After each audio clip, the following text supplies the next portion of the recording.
Estimados estudiantes, bienvenidos a Gestión de la Tecnología y la Informática 1. Les habla su profesora Arelis Hernández y en esta oportunidad conversaremos sobre la unidad número 1, la cual corresponde a los antecedentes del computador y sus componentes. Los contenidos que abordaremos en esta oportunidad tratan sobre los antecedentes históricos del computador, los elementos del computador, lo que es el hardware, el software y los medios de soporte de datos.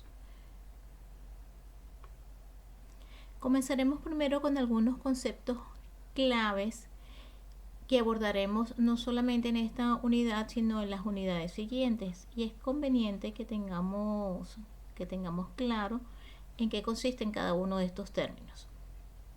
Primero, ¿qué es una computadora? ¿Qué entendemos nosotros o cómo podemos interpretar qué es una computadora? Una computadora simplemente es una máquina capaz de realizar y controlar a gran velocidad cálculos y procesos que resultarían complicados en realizarlos para el ser humano y cuyo propósito evidentemente es la toma de decisiones. Informática. La informática es un conjunto de conocimientos científicos y técnicos que hacen posible el tratamiento informático de la información por medio de las computadoras.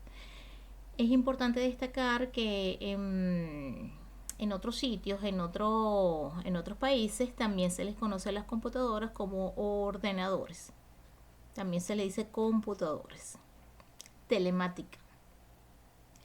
¿Qué es la telemática? La telemática es la informática más el agregado de aquellos medios de telecomunicaciones, como por ejemplo el cine y la televisión. Robótica. La robótica es una ciencia que estudia el diseño y la construcción de máquinas cuya función es reemplazar las actividades del ser humano en algunos aspectos o que demanden el uso de algún tipo de inteligencia.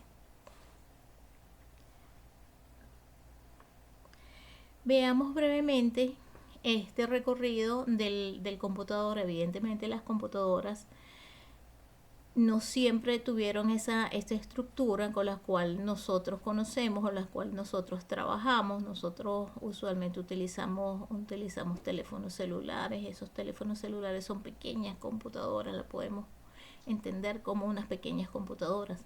Tenemos laptops, podemos tener tablets, todos ellos son computadoras, pero ellos tuvieron algún origen.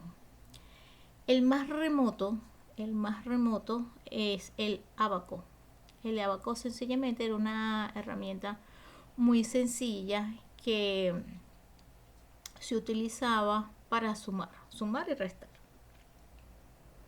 Eso es algo que utilizó por muchísimo tiempo e incluso con frecuencia se suele también usar para enseñar a los niños a sumar y a restar. Los avances más significativos que podemos considerar ya de forma técnica o tecnológica hacia lo que es un antecedente del computador lo podemos entender a partir de la máquina de Pascal o Pascalina, que es en el siglo XVII, 1642, con Blaise Pascal, que hizo una máquina que ayudaba a realizar cómputos. De igual manera, tenemos en el año 1801 el telar de Jacquard, que Jacquard es un artesano que fue industrial, se convirtió en industrial y en sus procesos en la realización de telares realizó una máquina como la que podemos ver en el dibujo, que podía hacer ciertos diseños especiales y aceleraba los procesos y los facilitaba para la elaboración de las telas. Luego tenemos la máquina de Babbage en 1883. Simplemente era una máquina para realizar cálculos de sumas, restas. También tenía algunas componentes aritméticos. Posteriormente encontramos la máquina censadora de Hollerith, que fue o cuyo propósito fue mejorar o acelerar los procesos en un censo en Estados Unidos en el año de 1890. Y luego finalmente llegaron lo que se entiende por las grandes computadoras. Esas grandes computadoras llegaron con estas dos, que son la Mark número 1 y la ENIAC. Fíjense que los años son seguidos, 1944 y 1945. Y básicamente allí es ya cuando comenzaron esas grandes máquinas a realizar grandes procesos matemáticos y lógicos para facilitar los cálculos, evidentemente, y para solucionarle la vida al ser humano. Aquí es importante destacar las generaciones de las computadoras. Tenemos 5 generaciones de computadoras. La fecha de las generaciones, ustedes van a conseguir ciertas diferencias entre los autores. Aquí están representados algunas fechas, pero es probable que ustedes cuando investiguen entre uno u otro autor hay ciertas diferencias. Lo importante es que todos coinciden en las características y en que son 5 generaciones. Y básicamente entre una generación y otra se diferencian uno en sus componentes, cómo está construida esa computadora, la velocidad con la que procesan, cómo es el lenguaje en la cual se programan esas computadoras y la velocidad con la que trabaja. Fíjense que la primera generación, que se considera ya a partir de 1946, ya cuando estas máquinas, nosotros hablamos anteriormente de la ENIAC y la Mark, bueno, están dentro de este espectro de la primera generación. Fíjense que contenían tubos al vacío y las piezas eran mecánicas, pero eran unas computadoras sumamente grandes, eran gigantescas, eran pesadas y claro, aunque procesaban en velocidades de segundos, no eran tan rápidas como las actuales. La segunda generación, y fíjense que entre generación y generación va disminuyendo el tamaño, eso es algo que es común para todos. Aquí hay una distinción, es que los tubos al vacío se sustituyen por transistores y comienza a utilizarse programación de alto nivel. El alto nivel es cuando ya no es lenguaje de máquina, sino es un lenguaje que es más adecuado al humano. La tercera generación usa los microtransistores, aparece el sistema operativo. Para la cuarta generación tiene el uso de circuitos integrados, la velocidad ya es en nanosegundos. Fíjense que poco a poco va aumentando la velocidad de estas computadoras. Y finalmente tenemos la quinta generación, que también es la actual, donde tenemos los microcircuitos de alta integración y se trabaja con entornos multimedia. El lenguaje, por supuesto, se va acercando cada vez más al humano. Tenemos una clasificación de las computadoras. La clasificación de las computadoras la podemos hacer por tipo de procesamiento, de analógicas, digitales o híbridas, siendo las más utilizadas las digitales. En cuanto a su utilidad, pueden ser comerciales, científicas, científico-comerciales. Y en cuanto a su capacidad de almacenamiento, tenemos supercomputadoras, macrocomputadoras, mini computadoras, las estaciones de trabajo y las microcomputadoras, que es básicamente la que están más ampliamente difundidas. Dentro de las características de las computadoras tenemos que estas se dividen en hardware, que es la parte física, la que es palpable, y el software, que son los programas que la componen. Este hardware comprenden lo que se llama el CPU, la tarjeta madre, la memoria RAM, ROM, la fuente de poder, la ventilación, los puertos USB, la red y los periféricos.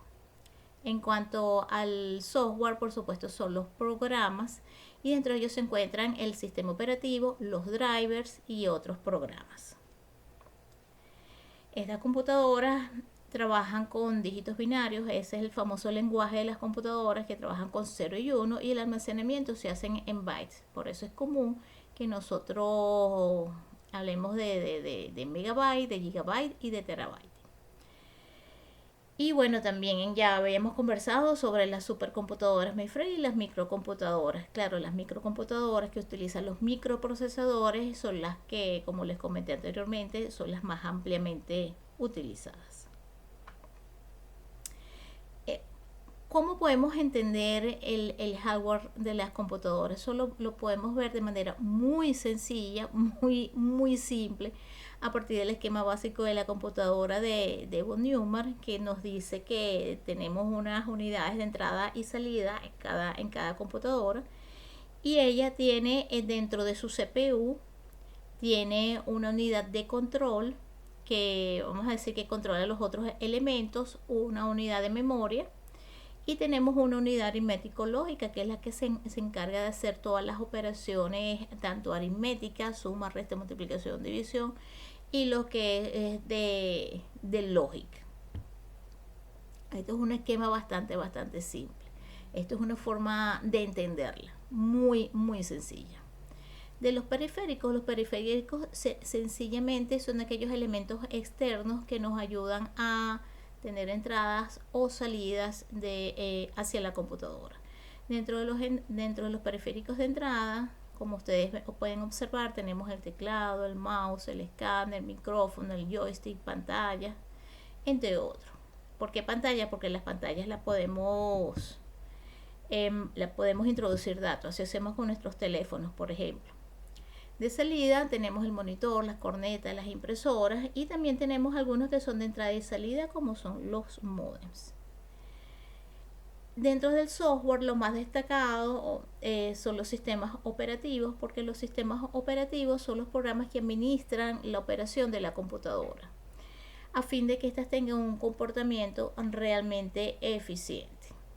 Su objetivo principal es que al ejecutar los aplicativos que comprenden es crearles un entorno organizado que funcionen de acuerdo a los requerimientos y soluciones del usuario. Los sistemas operativos más utilizados, ustedes lo deben saber, son Windows, el iOS y el Linux, de los cuales el Linux es el único que es gratuito.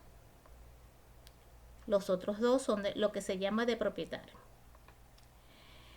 Los paquetes de ofimática más utilizados, y esto está dentro de los medios de soporte de datos, tenemos Microsoft Office, tenemos LibreOffice y tenemos OpenOffice. LibreOffice y OpenOffice son gratuitos, ¿no? Mientras que Microsoft Office no lo es, sin embargo es el que más ampliamente utilizamos. Y aquí es donde nosotros usualmente trabajamos, que es en Word, que tiene unos archivos .doc o .docx, en Excel, que es XLS o XLSX, y PowerPoint, que es PPT o PPTX. Finalmente, les dejo algunas preguntas para reflexionar con relación a cuál es la historia de las computadoras, cómo influyen las computadoras en nuestras vidas y cómo puedo explicar el funcionamiento de una computadora. Éxitos.